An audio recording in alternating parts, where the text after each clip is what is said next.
Hi, so Dave, pleasure to meet you. I'm Adrian from so. Pleasure to meet you.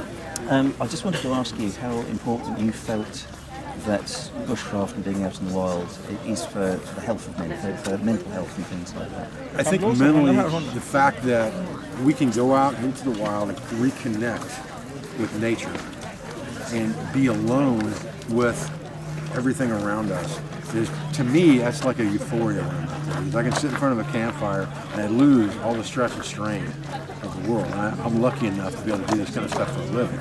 So I don't have to deal with the day-to-day office and city things that a lot of people have to deal with. But I can only imagine how good it feels for me just to get off the phone, get off the internet, get away from any problems or drama, and get out to the woods and sit in front of a fire and reconnect and just kind of zone out and think to myself and ask to God for answers, And I think that that's very important to be able to do, and I can only imagine how that would be for someone who works in a city environment, has to deal with the hustle and bustle of trains or subways or tubes or whatever the case may be.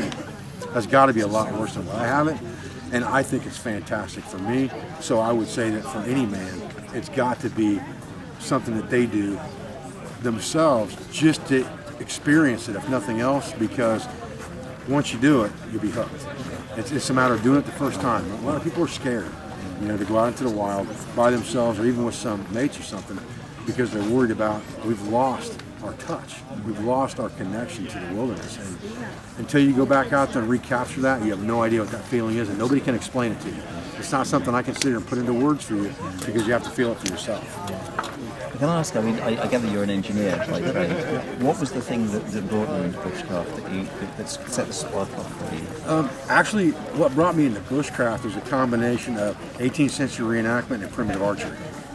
So primitive skills actually brought me into bushcraft. What helped me develop the system of bushcraft that I teach is all engineering mentality, boiling down to Y equals F of X. So every output has certain inputs, and if you can control the variation within those inputs, you get the same output every time.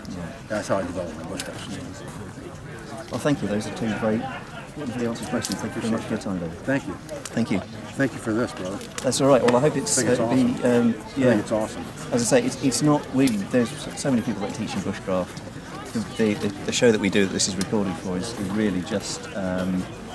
It's us living the values, because it's very well to actually say come out into the wild with us and be in nature, but a lot of men go, well, what do you actually do? And I've been through some challenges myself, and I found that coming out into the wild actually really helps me. So the thing is, it's really hard to put that into words. Yeah. It's hard to put that feeling into words of just, and this is really, you don't get it here, because you got to have no people. You got to be out there by yourself to really get that connection, and it's so hard to put that into words. Thank you so much for your time. It was really valuable to us. Thank you very well. Thank you.